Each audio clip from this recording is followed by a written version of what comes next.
दोस्तों, अगर आपने बीपीएससी टीआरई 3.0 का एग्जाम दिया है तो आप सभी के लिए बड़ी खबर है। आप सब बने रहिएगा वीडियो के लास्ट तक बिना स्किप के। दोस्तों, नए चैनल पर सब्सक्राइब कर लीजिएगा, बेल आइकन को प्रेस कर लीजिएगा ताकि इसी तरह की ऑथेंटिक अपडेट आप तक टाइम पर पहुंचती रहे। यहाँ पे दोस्तों स्क्रीन पर देख भी सकते हैं प्राथमिक मध्य विद्यालय रिजल्ट 15 तक, इसमें कितनी सच्चाई है, टीजीटी पीजीटी रिजल्ट में देरी क्यों होगी, क्या रीजन है, इसके बारे में जानेंगे। साथ ही दोस्तों टाई ब्रेकर नियम लागू होगा इस बार या नहीं होगा, काफी बार तो कमेंट आ रहे थे भाषा अर्था को लेकर के, तो सब कुछ हम लोग डिटेल में जानेंगे। साथ ही कट ऑफ चाहे आप पीआरटी का हो, 6 to 8 का, 9 to 10 का, 11 to 12 का, सभी का देखेंगे। बने रहिएगा आप सब वीडियो के लास्ट तक। यहाँ पे दोस्तों जो आज की न्यूज निकल के आ रही है आप लोग स्क्रीन पर देख सकते हैं, स्क्रीन पर देख पा रहे होंगे आज का ये जो न्यूज है। साथ ही दोस्तों टीआरई 4.0 से रिलेटेड भी आप सभी के लिए अपडेट है। यहाँ पे 15 तक आयोग प्राथमिक व मध्य विद्यालय के शिक्षकों का रिजल्ट, 15 तक आयोग जो है प्राथमिक और मध्य विद्यालय के शिक्षकों का रिजल्ट, तो ये जो है आज की न्यूज है, आज की डेट में स्क्रीन पर आप देख सकते हैं। पूरा जो डिटेल है इसके बारे में क्या कुछ मेंशन किया गया है यहाँ पे देख सकते हैं। 15 नवंबर तक तीसरे चरण की शिक्षक नियुक्ति परीक्षा के अंतर्गत प्राथमिक और मध्य विद्यालय के शिक्षकों की नियुक्ति के लिए ली गई परीक्षा का परिणाम बीपीएससी दे देगा। इन दोनों श्रेणियों की शिक्षक नियुक्ति परीक्षा की रिक्तियां आरक्षण रोस्टर क्लियरेंस के साथ आयोग को बीते महीने ही मिल गई थी। लिहाजा इन दोनों श्रेणियों का रिजल्ट की तैयारी का काम अंतिम चरण में है। आयोग के सचिव यह परीक्षा नियंत्रक सत्य प्रकाश शर्मा ने कहा कि अगले 3-4 दिनों में जारी कर दिया जाएगा। प्राथमिक विद्यालय शिक्षकों के लिए लगभग 25,000 जबकि मध्य विद्यालय के लिए लगभग 18,000 रिक्तियां हैं। माध्यमिक और उच्च माध्यमिक विद्यालय के लिए अभी आयोग को आरक्षण रोस्टर क्लियरेंस के साथ रिक्तियां नहीं मिली हैं, लिहाजा उनके रिजल्ट प्रकाशन में देरी लगेगी। देख सकते हैं यहाँ पे दिया गया है कि माध्यमिक जो है और उच्च माध्यमिक विद्यालय के अभी आयोग को आरक्षण रोस्टर की बात करें दोस्तों, तो यहाँ पे जो है अभी जो है आयोग को मिला नहीं है और 12 तक उम्मीद बताई जा रही है कि 12 तक जो है इसका रोस्टर क्लियर हो जाएगा। उसके बाद जो है इसका रिजल्ट 20 से 25 के बीच जो है आपका टीजीटी का बताया जा रहा है और 30 तक जो है 30 नवंबर तक आपका पीजीटी का रिजल्ट बताया जा रहा है। बाकी जो है दोस्तों पीआरटी और 6 to 8 का जो रिजल्ट है वो 14-15 तक आपको देखने को मिल सकता है। यहाँ पे देख भी सकते हैं कि दिया गया है कि सत्यप्रकाश शर्मा ने कहा कि परीक्षा नियंत्रक सत्यप्रकाश शर्मा ने कहा कि अगले 3-4 दिनों में जारी कर दिया जाएगा रिजल्ट। तो ये आप सभी के लिए गुड न्यूज है, खुशी की खबर है। कम से कम जिस तरह से आपने देखा होगा जुलाई में आपका एग्जाम हुआ था, 19 से 22 जुलाई के बीच आपका एग्जाम हुआ है और यही चल रहा था कि 15 अगस्त से पहले आपका रिजल्ट देखने को मिल जाएगा।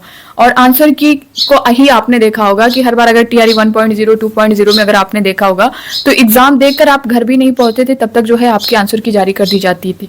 मगर इस बार आपने देखा होगा कि आंसर की आने में ही कितना टाइम लगा है। पहले प्रोविजनल आंसर की में ही आने में 1 महीने से ऊपर टाइम लगा, फिर उसके बाद आपका जो है फाइनल आंसर की आया। अब फाइनल जो आंसर की आया है उसमें भी जो है मिस्टेक्स हैं, जिसकी वजह से रिवाइज्ड आंसर की जारी हो रहा है। जैसा कि 6 to 8 का आपने देखा होगा, 9 to 10 का आपने देखा होगा, ललित कला का है, गणित का है, बहुत सारे ऐसे सब्जेक्ट हैं जिनके जो है आंसर की में चेंज किया गया है, संशोधन किया गया है, रिवाइज्ड आंसर की भी आई हुई है। तो ऐसे में बहुत सारे भाई कमेंट आ रहे थे कि मैम जो है और भी सब्जेक्ट का इस तरह से आएगा क्या। तो दोस्तों देखिए, जिसका आना था आ गया है, अब आपका रिजल्ट ही सीधा देखने को मिलेगा जहां तक चीजें निकल के आ रही हैं। तो आपका जो रिजल्ट है ना 1 से 8 तक का तैयार हो चुका है, बस जो है ये जारी होना बाकी है और 3 से 4 दिन में, जैसा कि बताया गया है, 3 से 4 दिन में आपको आपका जो रिजल्ट है वो देखने को मिल जाएगा। रोस्टर क्लियरेंस जो है आपका टीजीटी पीजीटी का क्लियर नहीं है, इस वजह से इसमें थोड़ा सा देरी देखने को मिल सकती है। साथ ही दोस्तों भाषा अर्था को लेकर के काफी अभ्यर्थियों के कमेंट आ रहे थे कि इस बार लागू होगा कि नहीं, तो बिल्कुल लागू होगा। उसमें साफ तौर पे मेंशन है आपके नोटिफिकेशन में ही कि जो क्वालिफाइंग मार्क्स में जो आपका भाषा है उसमें 9 नंबर आपको लाना जो है जरूरी है। अगर आप 9 नंबर से कम लाते हैं तो आपको वहीं से बाहर कर दिया जाएगा। अगर आपके 9+ नंबर हैं तब जो है आप उसमें काउंट होंगे। दूसरी चीज, टाई ब्रेकर नियम लागू होगा कि नहीं, बिल्कुल होगा, क्योंकि बहुत सारे ऐसे कैंडिडेट है जिनके सेम नंबर होते हैं। अगर सेम नंबर है तो फिर आपका जो आपका स्पेशल सब्जेक्ट है 80 नंबर जो भाग 3 है उसमें से देखा जाएगा। अगर टोटल पूरा आपका नंबर जो 120 में से बन रहा है, फिर उसके बाद आपका सेम आ रहा है, तो फिर उसके बाद जो भाग 3 है उसमें से आपका देखा जाएगा कि भाग 3 में आपके कितने नंबर बन रहे हैं। उसमें सेम है तो फिर आपका जो है लैंग्वेज का नंबर, इसलिए लैंग्वेज आपके इसमें कट ऑफ में मेरिट में जो है एक अच्छा रोल करने वाला ही है। अगर आप यहाँ पे भी अगर अच्छा नंबर ला रहे हैं, यानी लैंग्वेज में आपके अच्छे नंबर हैं, तो अगर इस तरह की चीजें देखने को मिलेंगी तो फिर उन्हीं को वरीयता दी जाएगी जिनका लैंग्वेज में नंबर ज्यादा होगा। तो फिर उसके बाद जो अगर उसमें सेम देखा जाता है तब जाकर के जो है आपकी डेट ऑफ बर्थ देखी जाएगी। फिर उसके बाद आपका वर्णमाला क्रम नियम देखा जाएगा, फिर जो है आपका चयन होगा। इस तरह से सारी चीजें हैं। बाकी दोस्तों यहाँ पे मैं आपको बता दूं, जहाँ पे ये स्क्रीन पर आप देख सकते हैं जो न्यूज दी गई है कि प्राथमिक विद्यालय शिक्षकों के लिए लगभग 25,000, आपने देखा होगा कि जब आपका नोटिफिकेशन जारी हुआ था तो 28,000 जो है 26 सीट थी 28,026 सीट थी, ये पीआरटी में थी। मगर जब रोस्टर क्लियर होकर के आया है, फाइनल रोस्टर आया है, तो उसमें से 25,505 सीटें हो गई हैं। और ये ऐसा नहीं है कि किसी एक अगर हम देखेंगे किसी एक बार में मिस्टेक हो सकता है कि आपने नोटिफिकेशन टाइम इतने पद रिक्त थे, मगर अब जो है इतने ज़्यादा इतनी कमियां क्यों हो रही हैं, प्लस होने के बजाय माइनस क्यों हो रहा है।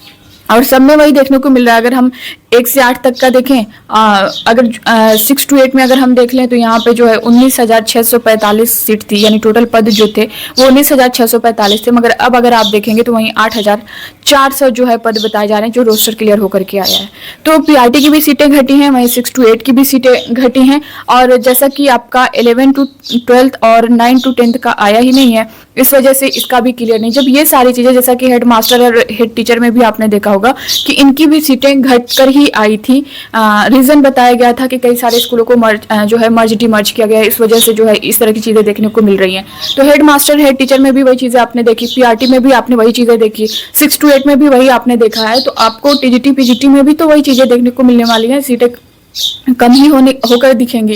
तो ये आपके रिजल्ट पर कहीं ना कहीं प्रभावित करेगा, आपके कट ऑफ को प्रभावित करेगा। जाहिर सी बात है दोस्तों, जब सीटें कम होंगी तो आपका कट ऑफ फिर जो है हाई होने वाला है। तो ये सारी चीजें हैं इसको लेकर के। बाकी यहाँ पे देख सकते हैं TRE 4 से रिलेटेड भी आप सभी के लिए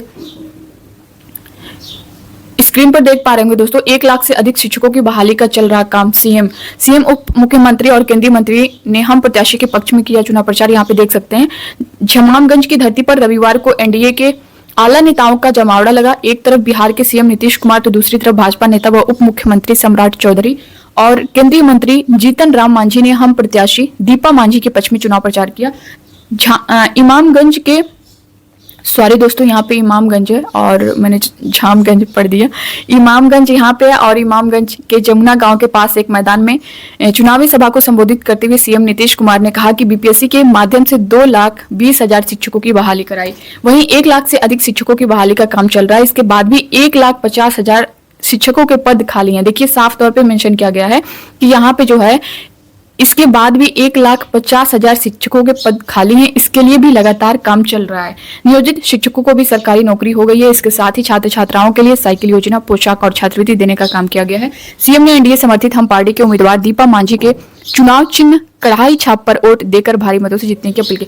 तो आप देख सकते हैं यहाँ पे जो बात की गई है, इतने पद जो है खाली हैं। तो ये आपके TRE 4 पॉइंट आपने शुरू से ही देखा होगा। जब आपने TRE 3 पॉइंट देख करके जब आपका एग्जाम हुआ उसके बाद आए होंगे, तभी से आपने देखा होगा कि 1.5 लाख पद खाली हैं, तो 1,60,000 पद खाली हैं। इस तरह से आप देख रहे होंगे। तो दोस्तों आपकी जो वैकेंसी आएगी ना, इसी के आसपास आने वाली है। और TRE 3.0 का रिजल्ट आने के बाद आपको TRE 4 का जो नोटिफिकेशन है वो बहुत जल्द देखने को मिलेगा। तो आप जिनके भी लग रहा है कि ज्यादा नंबर कम है, आप लोग का नहीं उम्मीद लग रही है, तो आप लोग पढ़ते रहें, तैयारी करते रहें, क्योंकि ये मौका बहुत अच्छा है। इसके बाद अगर आप चुकेंगे तो फिर जो है बहुत टाइम बाद जो है आपको कहीं वैकेंसी देखने को मिलेगी, क्योंकि सामने इलेक्शन है। इलेक्शन को देखते हुए आपका TRE 4 होना ही है। दूसरी चीज दोस्तों यहाँ पे देख सकते हैं, बिहार चुनाव से पहले 12 लाख नौकरी देंगे। तो आप सब जो है तैयारी करते रहें। आज की थी दोस्तों ये सारी न्यूज जो कि मैंने आप सभी के साथ शेयर की है। बाकी अब इससे रिलेटेड आपके मन में कोई डाउट होगा तो आप लोग कमेंट बॉक्स में कमेंट करके जरूर बताइएगा। मिलते हैं नेक्स्ट अपडेट के साथ, तब तक के लिए bye bye, take care, thank you.